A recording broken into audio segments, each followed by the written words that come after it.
Muy buenos días, mis estimados amigos y colegas. Les saluda el doctor César Pomacondo en esta transmisión diaria número 33 a través de nuestra cuenta del Facebook, que es esta de aquí, y a través de nuestra cuenta del Instagram, que es esta de aquí. Estamos transmitiendo todos los días. Hoy estamos en el día número 33. Cómo pasa el tiempo rapidísimo. Aprovechando el tiempo en esta cuarentena. No he comenzado a hacer las transmisiones diarias en el primer día de cuarentena. He comenzado a hacer las transmisiones el día de mi cumpleaños, por un desafío, una meta personal que me he trazado. Y hoy estamos en el día 33.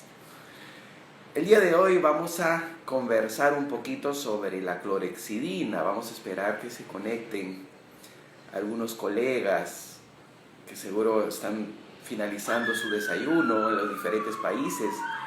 Aprovechando, quiero saludar a toda esa gente que se conecta de esos otros países que no están en Perú. Se conecta mucha gente de México, de Colombia, de Nicaragua, de El Salvador, se conectan de Bolivia también, de Paraguay. Entonces a todos ellos les quiero dar mis fuertes abrazos, saludos. Gracias por estar siempre en las mañanas. Aquí el doctor Manuel Canseco desde México, buenos días. Saludos a José Antonio Ramos desde, me parece que es la bandera de Ecuador, Cristian González. Así es, toda la gente de varios países, y eso es muy gratificante, ¿no? Que el mensaje que uno esté hablando. De México, la doctora Lau. Muy gratificante para mí que todo el mensaje que sale desde este humilde departamento en la ciudad de Lima, Perú, esté llegando en vivo a muchos otros países. Bien, la conversación del día de hoy es sobre la clorhexidina. El día de ayer se hizo público un artículo nuevo de un gran grupo de investigación, el grupo de Lorenzo Breschi. No sé quién está más allegado al mundo de la investigación en la adhesión, va a reconocer que este Lorenzo Breschi pues es uno de los principales investigadores en lo que es adhesión dental. Y en este artículo pues estaba no solamente Breschi, estaba Alessandro Logercio, Alessandra Reis de Brasil, Pashley, Tei. Y este artículo trató sobre la clorhexidina. Estudiaron los efectos de la clorhexidina para preservar de alguna forma la capa híbrida. Lo peculiar de este artículo es que por primera vez se estudia tras 10 años de envejecimiento, tras 10 años de almacenamiento.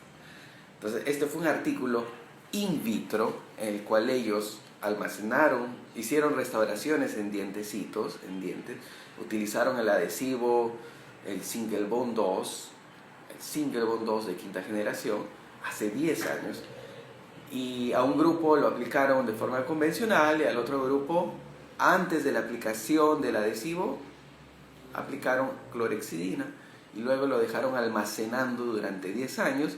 Tras 10 años, sacaron del almacenamiento estos dientecitos y les hicieron algunas pruebas microscópicas y de evaluación de la actividad colagenolítica de las bacterias, de las enzimas, y también le hicieron una prueba de identificación si es que todavía se puede encontrar la clorhexidina en esa dentina. Entonces, son unas pruebas bastante sofisticadas. El mensaje principal aquí es que los resultados fueron muy interesantes y muy buenos, favorables. Ellos demostraron, la conclusión de ese trabajo se demuestra que la clorhexidina se mantiene en el sustrato dentinario tras 10 años y que puede preservar esa capa híbrida in vitro tras 10 años de almacenamiento. Entonces, el primer trabajo que demuestra un periodo de tiempo tan largo. Hay otros muchísimos trabajos en 1 año, 2 años. 2 años era el tope, tal vez por ahí uno de 5 años, pero nadie lo había hecho tras 10 años de almacenamiento.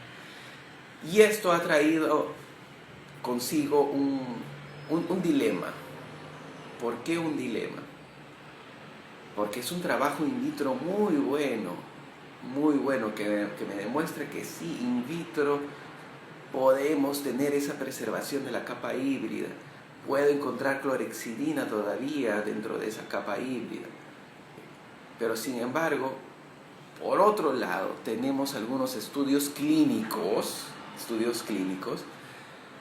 que han demostrado esto, han estudiado la clorhexidina.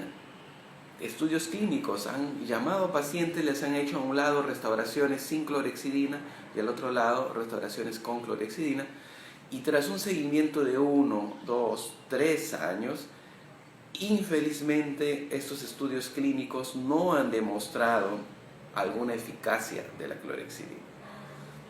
Es un dilema para alguien que quiere establecer un protocolo clínico. No están de acuerdo conmigo porque lo que más me preguntan a mí, una pregunta muy frecuente es: ¿y aplico clorhexidina o no aplico clorhexidina? ¿A quién le creo más? ¿A los estudios in vitro o a los estudios clínicos? Y yo sé que muchos profesores proponen el uso de clorhexidina, pero muchísimos otros también no proponen el uso de clorhexidina porque los estudios clínicos demuestran que no hay una eficacia. Entonces, esto nos ha traído un dilema grandísimo. A ver, ustedes ahí que están en la transmisión, ¿usan clorhexidina? Sería una información muy valiosa.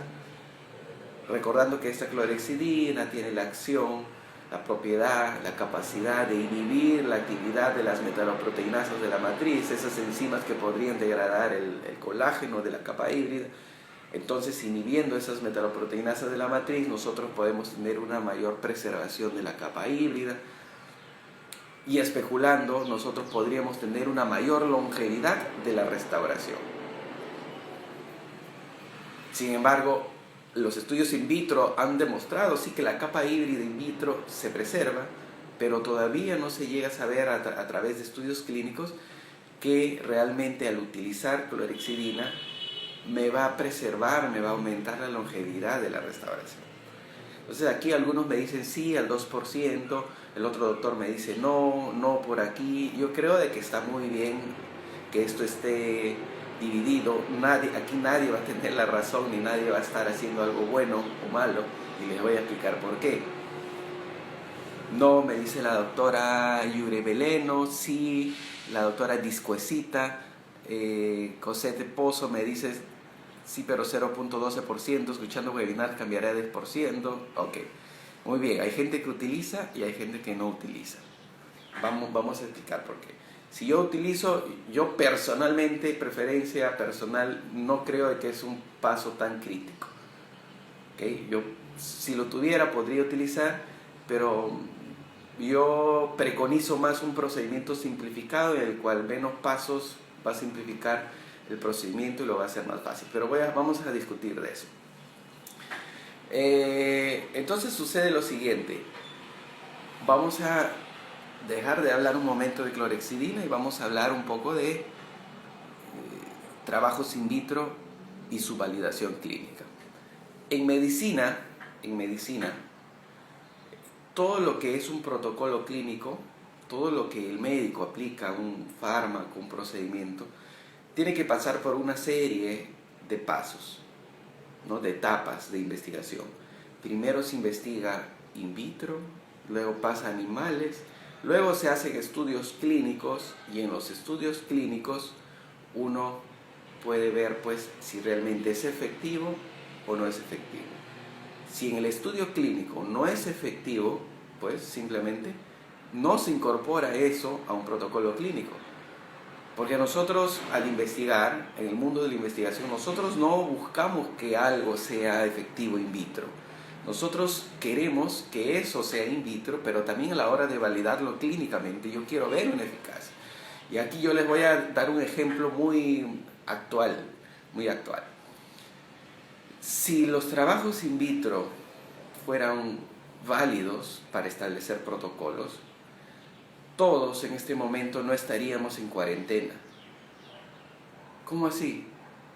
Claro, no estaríamos en cuarentena, porque ustedes saben la cantidad de fármacos o soluciones que in vitro pueden eliminar el COVID, el coronavirus. Son muchísimos los fármacos que eliminan el virus, el COVID, el tratamiento. Pero la medicina mundial, la investigación, no puede establecer un protocolo de tratamiento, porque todo lo que es in vitro tiene que ser validado por lo clínico. Así funciona en la medicina.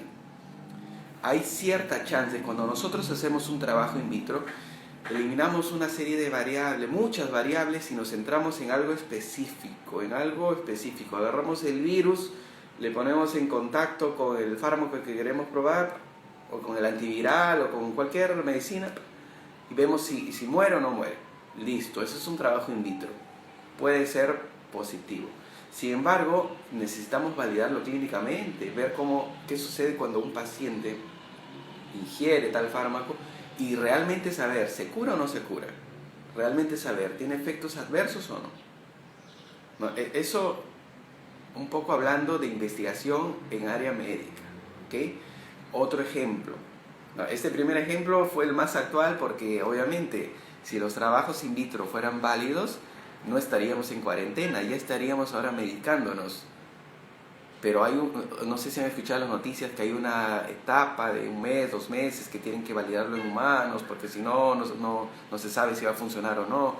Inclusive este tema de la citromicina, hidroquinona y la cloroquina, fue retirado ya de tratamiento porque se evidenciaron, a pesar de que algunos trabajos iniciales demostraban, o no sé, se parecía que era un buen tratamiento contra el COVID, pero después se iba a saber que tenía efectos adversos. Pero en fin, dentro de las áreas médicas ese debería ser el protocolo, ¿están de acuerdo? Claro. Imagínense, otro ejemplo, cáncer de próstata. Vamos a hablar del cáncer de próstata. Imagínate que yo tengo un principio activo de una plantita peruana, de los Andes peruanos, y yo a esa plantita peruana pongo junto a un conjunto de células tumorales, y veo pues que de alguna forma elimina el crecimiento de las células tumorales, ¿no? In vitro. Y yo hago más estudios in vitro y efectivo, sí, efectivo. Okay. Sin embargo, yo puedo decir que ese fármaco, que ese principio activo es eficaz para eliminar o para tratar el cáncer de próstata. No lo podría decir, porque todo lo que está en un trabajo in vitro siempre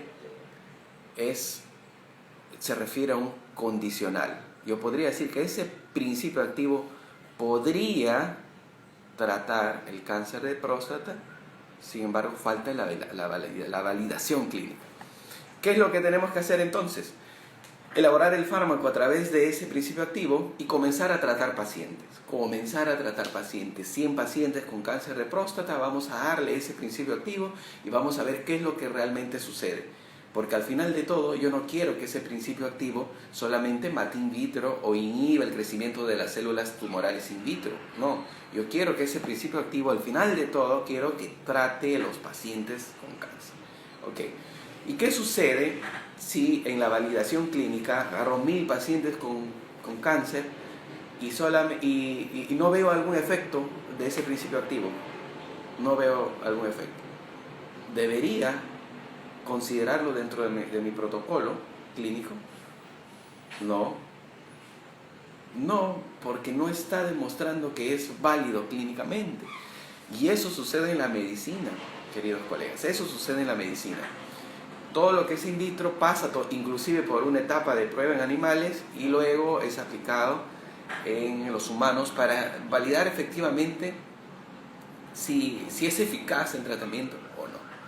Listo. Ahora vamos a la parte de la odontología. Desafortunadamente, en odontología no tenemos esa costumbre, vamos a decirlo, no tenemos esa costumbre por falta de tiempo, falta de investigadores, por la dificultad de hacer trabajos clínicos, pero no tenemos esa costumbre. Ustedes ven que un adhesivo nuevo, universal, sale al mercado sin tener 5 estudios clínicos de 2-3 años.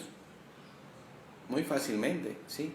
O yo puedo decirles a ustedes que, un ejemplo, que frotar bien el adhesivo y aplicar aire, volatilizar el solvente por 40 segundos es efectivo para preservar las uniones, podría decir. Pero eso nadie lo ha probado clínicamente. Eso está muy demostrado in vitro. Pero clínicamente nadie ha hecho un trabajo clínico en el cual a la mitad de la boca han hecho la aplicación del adhesivo sin frotar y sin volatilizar, y a la otra mitad de la boca le han hecho frotando bien y volatilizando. Entonces, yo o todos los docentes de operatoria, odontólogos que hablan mucho de pasos clínicos, siempre nos basamos en los estudios in vitro. ¿Por qué? Por la ausencia o por la carencia de estudios clínicos. Eso es algo real que sucede en la odontología. Entonces, todos los protocolos que muchas veces decimos en odontología están basados en estudios in vitro. ¿Hay estudios clínicos? No hay. Infelizmente no hay estudio clínico de muchas cosas. Por ahí algún doctor en una conferencia en Brasil mostró una información importante que tal vez en odontología solo 5%, 8% de nuestros protocolos clínicos que hacemos en el día a día están realmente validados a través de ensayos clínicos. Eso es poquísimo. Es algo que, por lo que pasa la odontología, debe cambiar. Sí, obviamente debe cambiar. Deberíamos hacer más estudios clínicos de largo periodo de seguimiento, ¿okay? Pero lo que sucede ahora es que yo, al establecer un protocolo clínico que puedo recomendar, me voy a basar solamente en los estudios in vitro. ¿Por qué? Porque es muy difícil encontrar estudios clínicos que me estudien todas esas variables. Froto el ácido más tiempo, o no, froto el adhesivo, volatilizo, aplico 2, 3 capas, hago sellado dentinario, no hago sellado dentinario. Estudios clínicos que hayan comprobado la eficacia del sellado dentinario, que hayan comprobado la eficacia real de la cementación con resina termomodificada, que hayan comprobado todo lo que encontremos de protocolos clínicos, se basan en estudios in vitro. Falta la comprobación clínica, ¿okay? Entonces, cuando falta la comprobación clínica, los estudios in vitro tienen una importancia grandísima. Cuando falta, por ejemplo, yo no tengo estudio clínico que me demuestre que volatilizando el adhesivo por 60 segundos o mucho más tiempo de lo que manda el fabricante, no tengo estudio clínico que me demuestre que eso sí aumenta la longevidad de las restauraciones. No lo tengo. Y al no tenerlo, debo basarme en mis estudios in vitro, ¿no? Entonces, eso es lo que nosotros hacemos mucho en la odontología.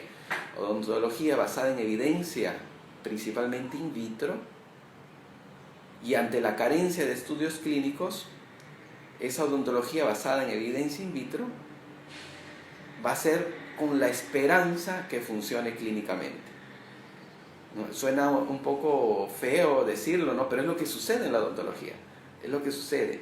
Hace falta estudios clínicos que puedan demostrar y validar los protocolos que proponemos en el día a día, ¿okay? Esa es una situación y va a seguir sucediendo porque debemos tener protocolos clínicos y nosotros debemos encontrar una base científica. Esta base científica no está en lo clínico, va a estar en lo in vitro. Perfecto.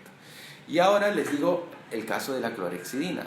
El caso de la clorhexidina es uno de los pocos casos que sí tiene estudios clínicos. Fue tan importante este boom de la clorhexidina hace 15 años aproximadamente, que no fue suficiente los estudios in vitro y se pasó a hacer los estudios clínicos. Entonces, los estudios clínicos. No podemos decir que al hablar de clorhexidina no hay estudios clínicos, porque sí los hay. No, yo les voy a poner una situación. Si nos hubiésemos quedado en los estudios in vitro de la clorhexidina, ¿okay?, nadie hubiese hecho un estudio clínico, solamente nos quedamos en los estudios in vitro, pues obviamente todo parecería indicar que la clorhexidina es un paso fundamental en el protocolo adhesivo. ¿no? Si no hubiese estudios clínicos. Que todo el entendimiento de esto cambiaría.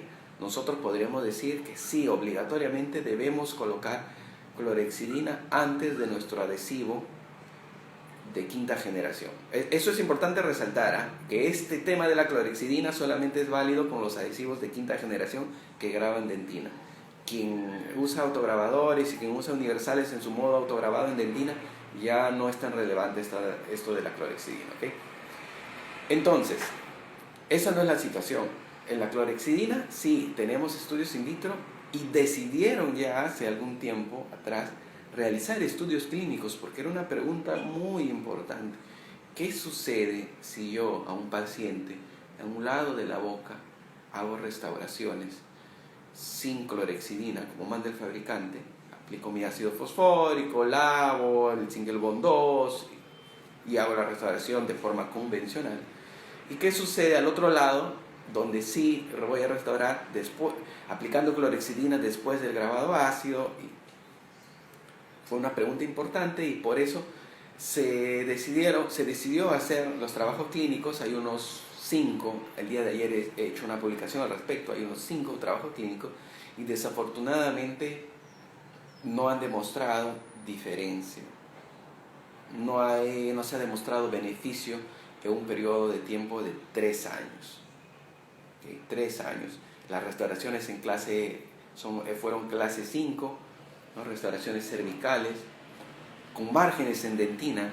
Lo que sería bastante interesante es probar este tipo de protocolo de aplicación de clorhexidina con márgenes en dentina, porque es la preservación de la capa híbrida en dentina, justamente, que yo quiero proteger.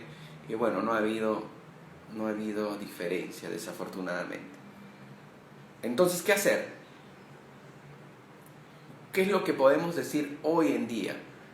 Hoy en día, de forma muy objetiva. Yo puedo decir que la clorhexidina utilizada con un adhesivo de quinta generación hace más longeva la restauración. No puedo decir con ese tiempo verbal. Según la evidencia científica que yo tengo, puedo decir que la clorhexidina podría, incondicional, podría aumentar la longevidad de las restauraciones de resina compuesta, sin embargo, los estudios clínicos que tenemos hasta el momento no han demostrado tal beneficio. Eso es lo que de forma objetiva uno puede decir, y ustedes deben prestar mucha atención en los tiempos verbales. Nuevamente, la clorhexidina, voy a aumentar un poco la frase, la clorhexidina in vitro preserva la capa híbrida, ¿okay? Debido a su actividad de inhibición de metaloproteinasas, de MMPs, metaloproteinasas, ¿okay? De nuevo, clorhexidina preserva in vitro la capa híbrida cuando es utilizada con adhesivos de quinta generación solamente. Eso es lo que más se ha demostrado. No extrapolen para otro tipo de adhesivo. Cuando es utilizada en adhesivos de quinta generación, preserva la capa híbrida in vitro y podría aumentar la longevidad de las restauraciones de resina compuesta clínicamente. Podría condicionar. Sin embargo, los estudios clínicos que tenemos hasta el momento no han demostrado eficacia o algún beneficio de la clorhexidina. Eso es lo que objetivamente hoy podemos decir. Hoy no podemos hablar, o sea, cuando ustedes escuchen a algún conferencista, algún profesor que habla sobre el trabajo de preservación de la capa híbrida in vitro de 10 años, está muy bien, pero ese profesor les estaría enviando una información incompleta si es que también no habla que clínicamente no se ha demostrado el beneficio de la clorhexidina. ¿Ok? Entonces hay que ser muy, pero muy analíticos, objetivos, sistemáticos, pensar con cabeza de científico en este asunto. vamos a finalizar con la real necesidad. ¿Se debe aplicar o no? Pero yo quiero de que entiendan este concepto. Cada vez que escuchen a alguien hablar de clorhexidina, esta persona debe confrontar lo in vitro y lo clínico. Y lo que realmente, objetivamente, hoy conocemos es que la clorhexidina in vitro preserva la capa híbrida y clínicamente podría aumentar la longevidad de las restauraciones. Sin embargo, clínicamente, los estudios clínicos que tenemos no han demostrado tal beneficio. Entonces, finalizando para no complicarles mucho la cabeza en esta linda mañana de jueves 20, ya no sé, estoy perdido. Con esto de la cuarentena, ya no sé si es 23, 23 creo que es, 23. Entonces, ¿se debe aplicar clorhexidina o no se debe aplicar clorhexidina? Yo creo que no es que se debe. El clínico odontólogo podría aplicar clorhexidina pensando en un posible beneficio en la longevidad de la restauración. Yo no me atrevo a decir se debe. ¿Por qué? Porque sería como una obligación, como algo que está validado clínicamente, y no está validado clínicamente la aplicación de la clorhexidina. Sin embargo, no tendría nada de malo en hacerlo, en aplicar clorhexidina si es que usted, dentista, está utilizando los adhesivos de quinta generación. Solamente los de quinta generación. Piensen en eso, solo quinta generación, porque cualquier factor, cualquier variable, cualquier protocolo que nosotros investigamos puede funcionar para un adhesivo, pero puede no funcionar para el otro. Entonces vamos a dejar esto claro. Si usted utiliza los adhesivos de quinta generación, graba su dentina y esmalte, luego lava, y antes de aplicar este adhesivo de quinta generación, podría aplicar la clorhexidina. No hay nada de malo, no va a tener un efecto perjudicial, negativo. Podría pensar, ¿por qué? Podría aplicarlo, ¿por qué? Porque está demostrado que in vitro tiene un efecto en preservar la capa híbrida y tal vez podría aumentar la longevidad clínica. Mejor dicho, debemos estar conscientes que es una odontología basada en evidencia científica in vitro, ¿okay?, con la esperanza que funcione clínicamente. Esa es la frase. Ayer lo pensé, estuve pensando muchos minutos cómo puedo expresar esto. El hecho de aplicar clorhexidina es odontología basada en evidencia científica. Claro, obviamente hay muchos estudios, pero no está comprobado clínicamente. ¿Okay? Entonces me di cuenta que en la odontología eso es lo que más hacemos. Es algo común en la odontología. Hacer odontología basada en evidencia científica in vitro con la esperanza que funcione clínicamente, porque en la odontología no hay gran cantidad de estudios clínicos que puedan validar todo lo que nosotros hacemos en el día a día. ¿Okay? Y ese era el mensaje principal.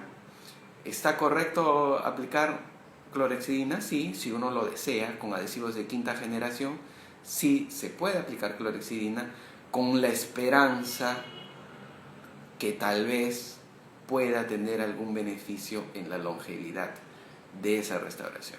Con la esperanza. ¿Por qué con la esperanza? Porque desafortunadamente, cuando se ha visto clínicamente, no ha demostrado diferencia. No ha demostrado 1, 2, 3 trabajos, seguimiento de 3 años. Ahora me pueden decir, sí, el periodo de estudio clínico es muy corto. Es muy corto. Faltan mayores estudios clínicos, ¿ok? 5 años, 10 años, ¿por qué no? Pero también yo quiero que se den cuenta que cuando va pasando el tiempo, 5, 10 años, las chances de fallar esa restauración por cualquier otro motivo aumentan. Por resistencia cohesiva de la misma resina, por una lesión cariosa de margen de la restauración, una lesión cariosa secundaria. Va pasando el tiempo y no solamente lo que va a importar en el éxito de esa restauración va a ser la capa híbrida, va a importar todo. Hay muchísimos factores que pueden llevar al fracaso de esa restauración. Por eso que es muy importante reconocer que tras 3 años de seguimiento no hay esa diferencia. Vamos a ver este el doctor Berli nos dice basada en la fe. Ajá, sí, yo he acuñado este término odontología basada en la fe. Y yo siempre lo hablo. Quien ha tenido la oportunidad de ver alguna clase mía, algún curso, el curso Simplemente Adhesión, sí, la introducción que hago es hablando sobre odontología basada en evidencia y odontología basada en la fe. ¿Qué es la odontología basada en la fe? La fe es la creencia en algo que yo no tengo pruebas.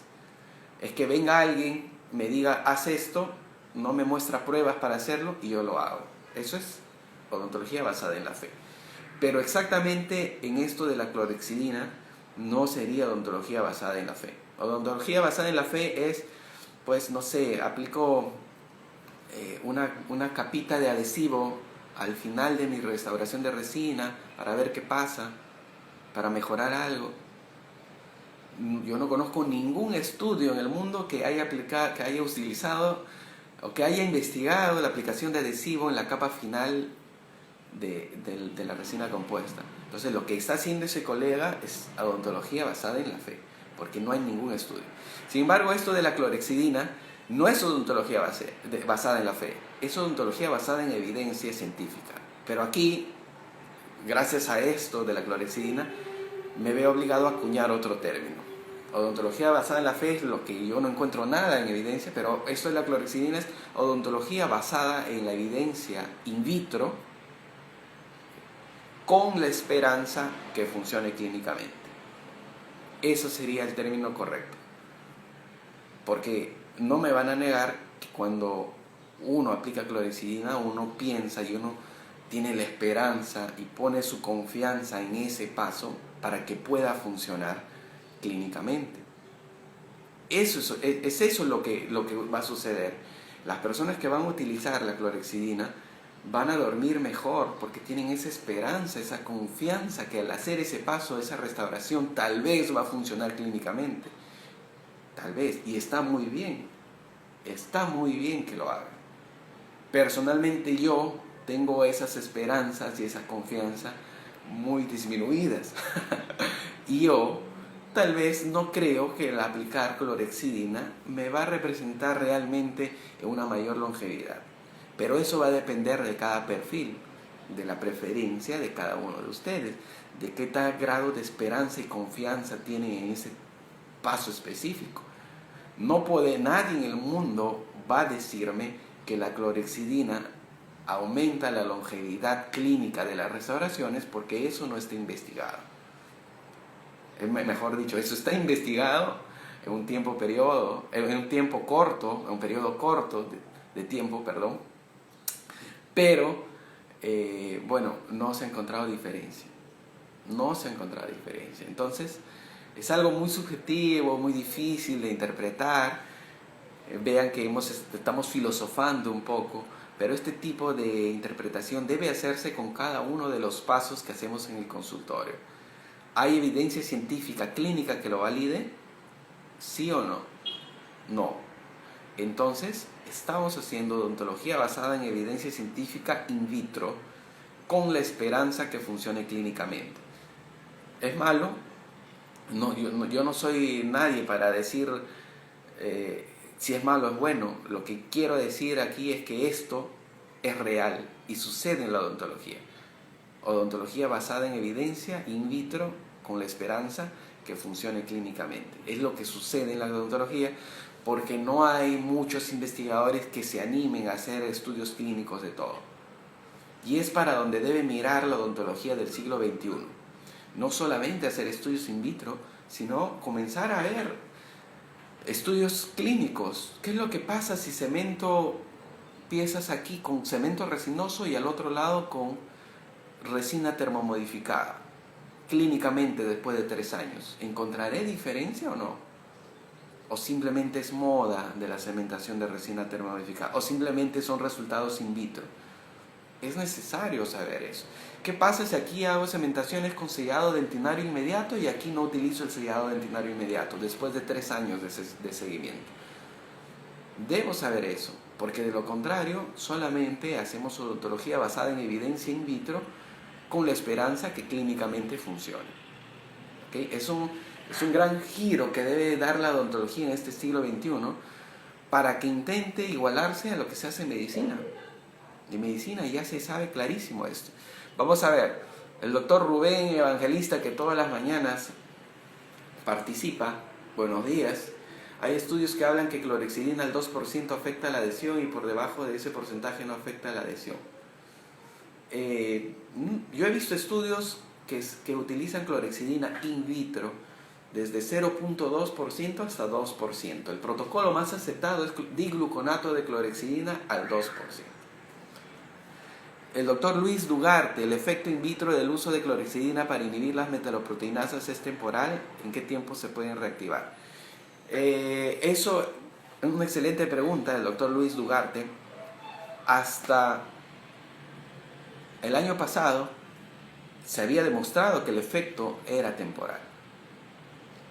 Gracias al artículo que ayer hemos visto de Lorenzo Breschi, él demuestra que hay una sustantividad, hay una permanencia de clorhexidina en el sustrato y llega a mantener esa actividad tras 10 años, ¿no? Pero son estudios muy in vitro, donde agarran las moléculas, donde lo lleva al microscopio, ve actividades colagenolíticas y todo eso, ¿no? Eso lo ha demostrado gracias al artículo que ayer hemos visto por Facebook en las redes y que, por cierto, voy a publicarlo en el grupo Simplemente Adhesión de Telegram. Ahora mismo lo voy a colocar ese artículo. Pero entonces, es gracias a ese artículo, doctor Luis Dugarte, nosotros ya no podemos decir que es temporal, porque Lorenzo Breschi acaba de demostrar que durante 10 años permanece la clorhexidina y su actividad permanece. ¿Okay? Sin embargo, lo que no está demostrado es clínicamente los beneficios de esa actividad durante 10 años de la clorhexidina. Todavía no está demostrado los beneficios clínicos. A ver, aquí tengo una preguntita en el Instagram. A ver, que era la misma del doctor Luis Ugarte, ¿no? In vitro el uso. Sí, es la misma pregunta.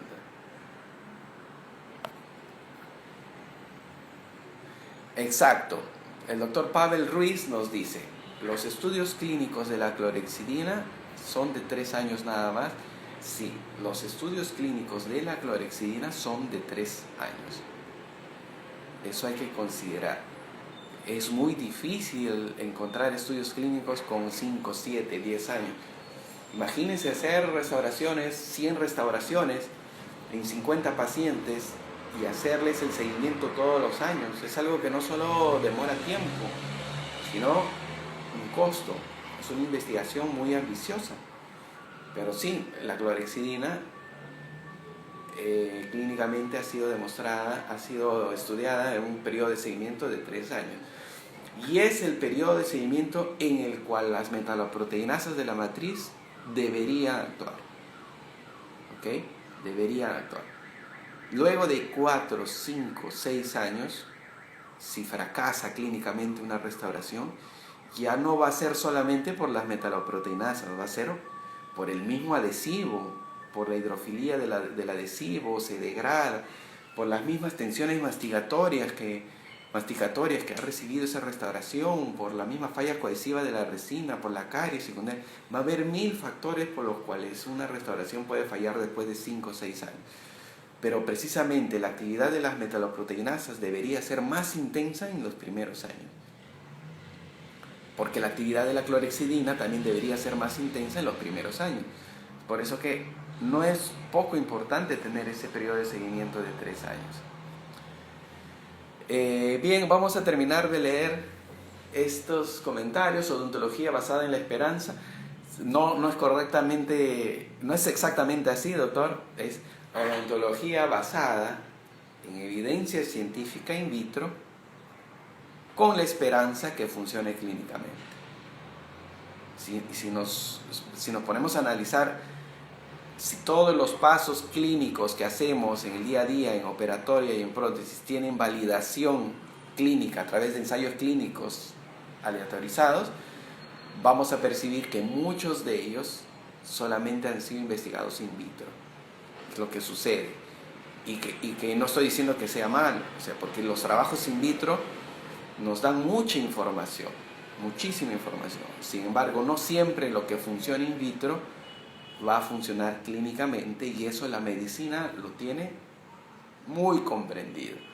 Me pregunto por qué en la odontología no se ha comprendido tanto, y es porque tal vez un estudio clínico demanda mucho tiempo.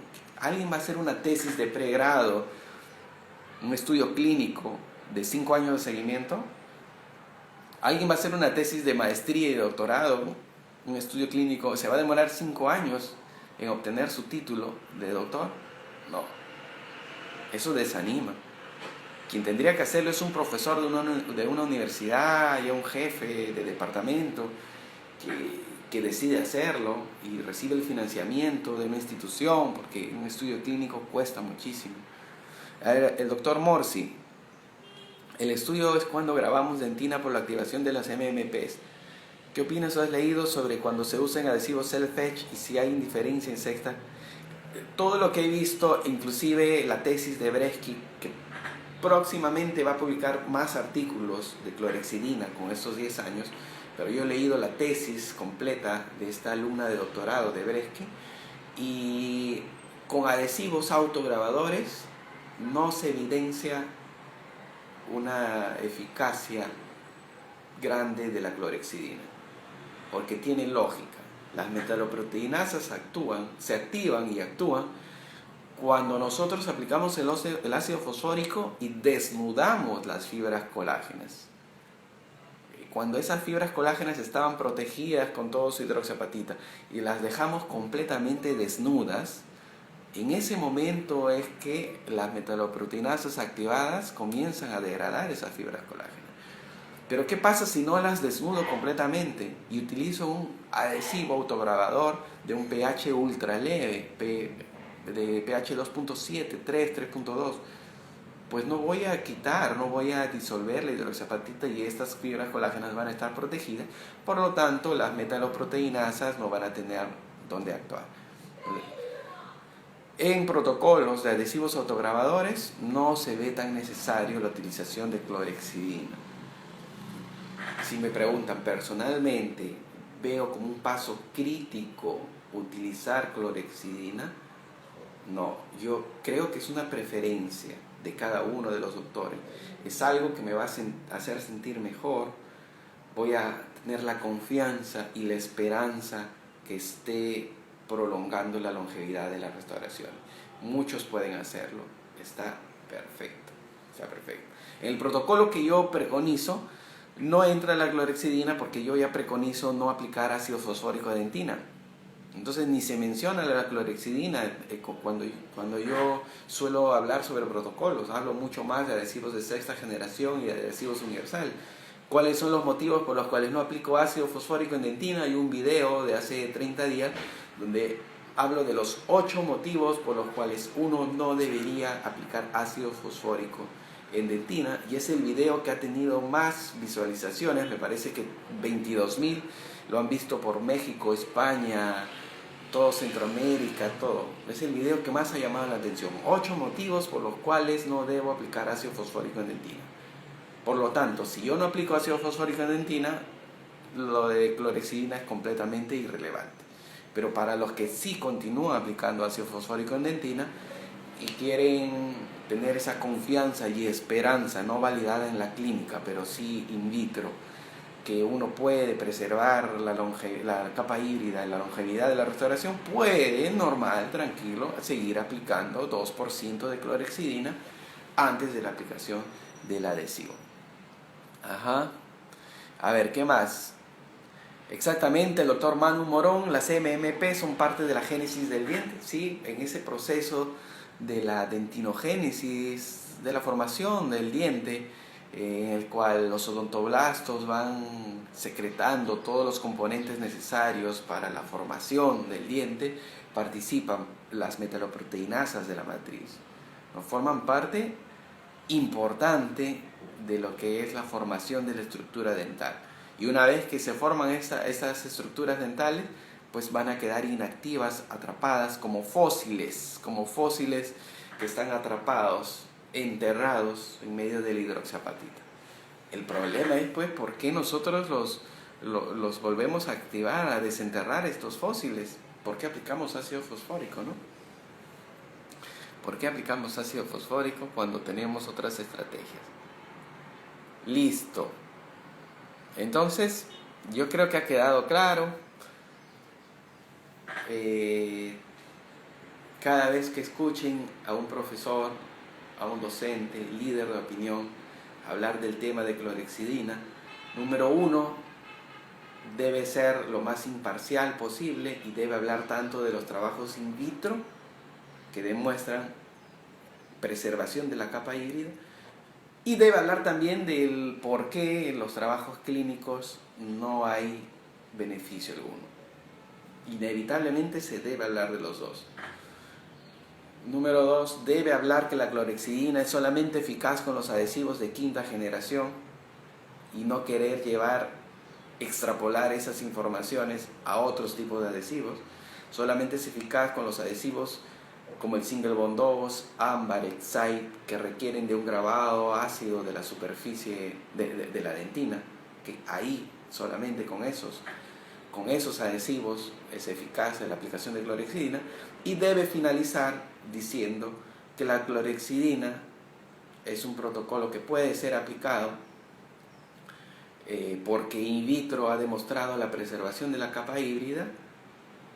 Sin embargo, clínicamente no se ve los beneficios de la aplicación de tal clorhexidina. Por lo tanto, es un ejemplo claro de odontología basada en evidencia in vitro con la esperanza que pueda funcionar clínicamente. Y se acabó. Y no hay problema, no hay vuelta que darle. Si usted desea utilizar clorhexidina, continúe usando. Si no desea utilizar clorhexidina, tampoco se va a caer el mundo. Hay pasos más críticos como volatilizar el solvente, como utilizar una buena lámpara, como aplicar 2 capas de adhesivo, como controlar muy bien la humedad, como duplicar el tiempo de fotocurado. Esos sí son pasos críticos. Si aplico clorhexidina o no, en la longevidad de una restauración, tal vez una cajita clase 1, donde voy a aplicar clorhexidina en la parte de abajo, se sabe que inclusive una restauración clase 1 puede no haber unión en la dentina y esa restauración va a permanecer mucho tiempo en boca. Puede no haber unión en la base. La longevidad de la restauración se va a basar en la unión de las paredes y sobre todo del esmalte periférico. Entonces, habiendo dicho eso, es necesario clorhexidina, no es algo tan crítico, pero se puede usar.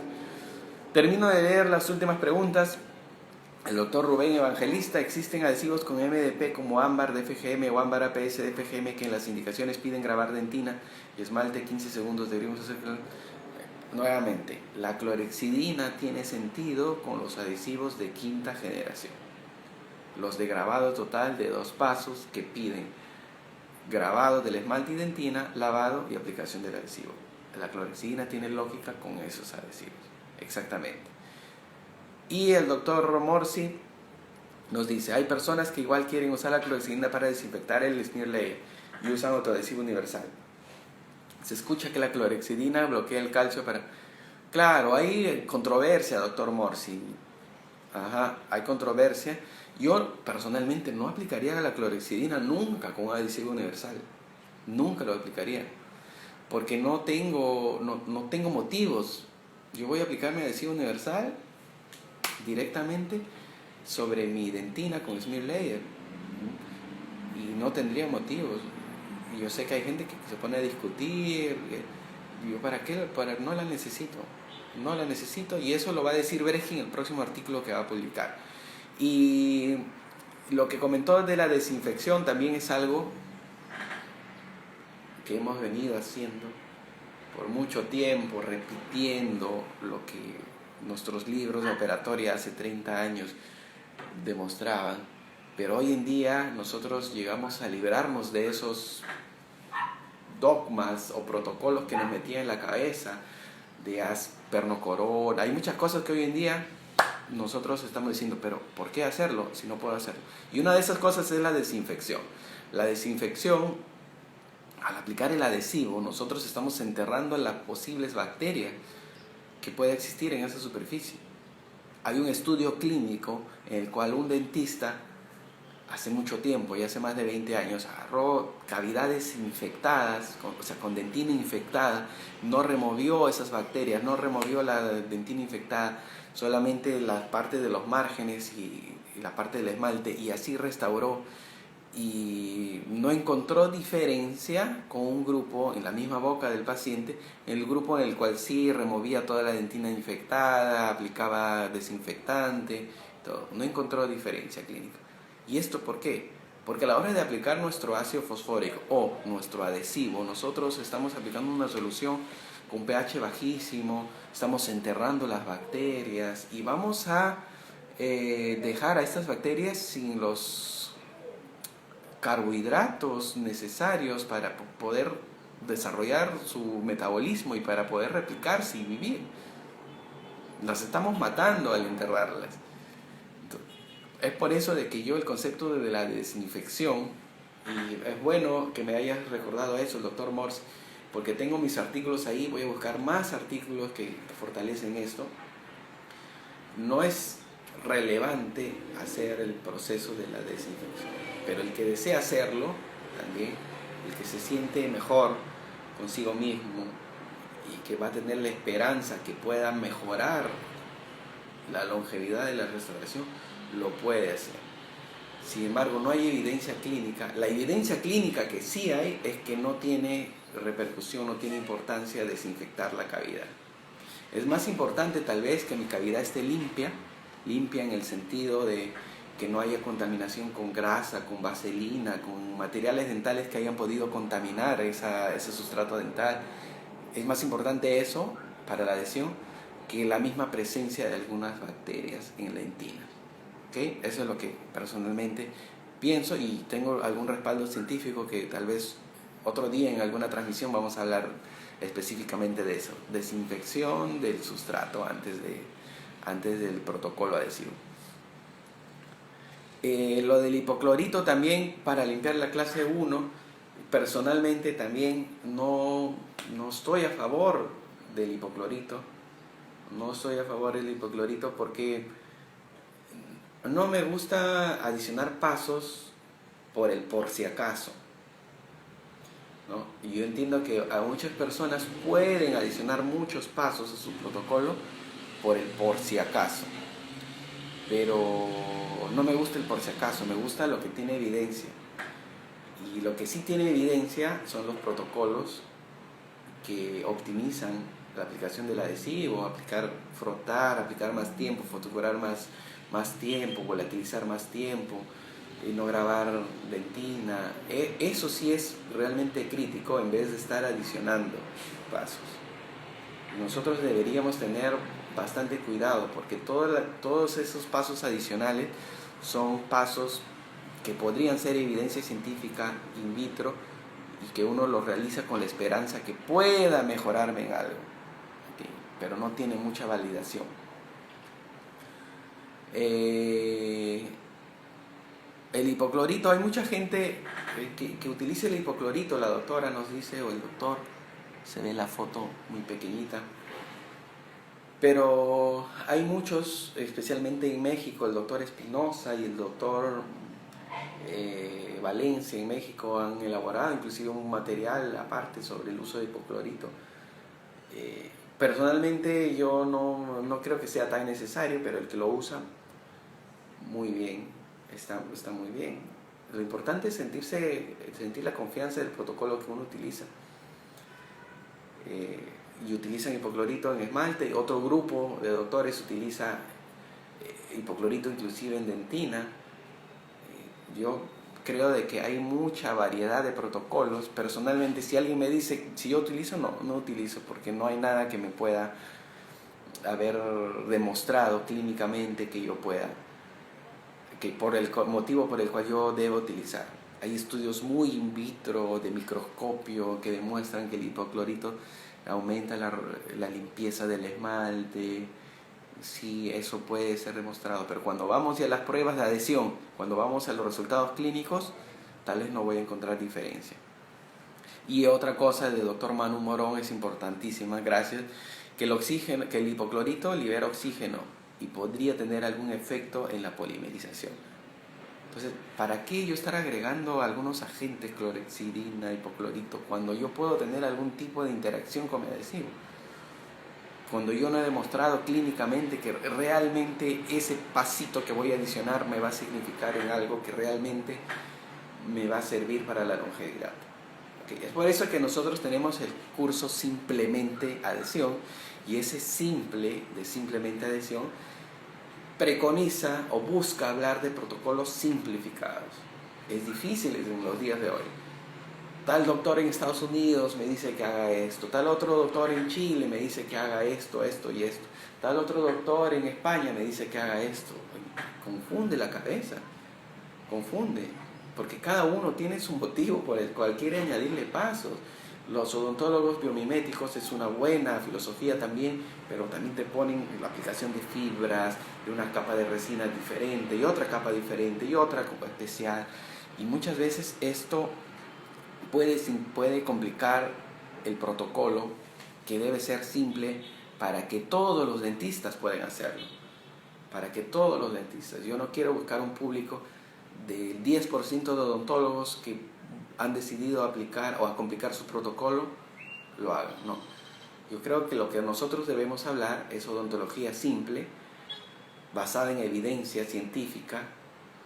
Si es in vitro, será evidencia científica in vitro, con la esperanza que funcione clínicamente, porque es lo que existe. Pero debemos proponer protocolos que lo puedan realizar el dentista de las estrellas, como también el dentista que está en la posta médica, la posta de salud de la ciudad que tiene 3.000 habitantes.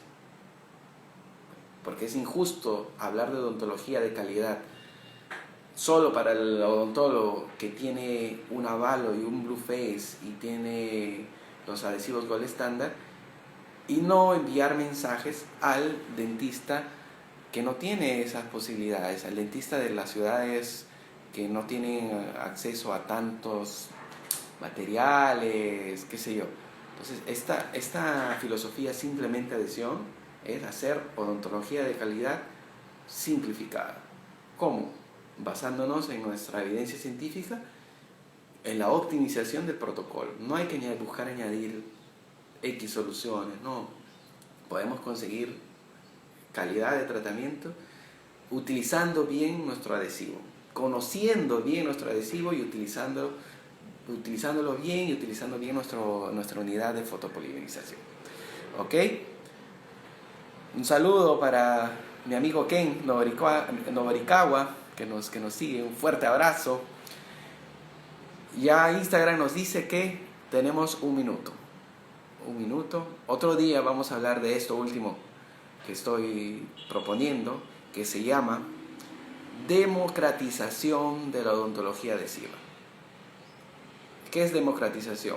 Es yo tener la posibilidad de escoger lo que yo quiero, lo que se adapta a mi perfil. No quiere decir que sea malo, sino es algo democrático, que yo escoja un adhesivo porque lo considero simple, el más barato, y lo tengo disponible en el mercado, y yo deseo utilizarlo y utilizar el protocolo que yo quiero. No quiero hipoclorito, no, desde que yo esté haciendo una odontología optimizada, validada por la evidencia científica. ¿Okay? De eso voy a hablar en otro mañana, tal vez hable en la transmisión diaria. Democratización de la odontología adhesiva. Un fuerte abrazo para los amigos del Instagram que han participado. Vamos a hablar también de adhesión intraconducto, que ya he dicho varias veces que yo no confío en la adhesión intraconducto. No existe esa dentina. Es difícil polimerizar un adhesivo que está a 6 milímetros de la punta de la lámpara. Y la dentina está maltratada con hipoclorito, con medicamentos intracanal. Pero vamos a hablar de ese tema que es importantísimo. Fuerte abrazo para los amigos del Instagram. Chao, chao. Hasta la próxima.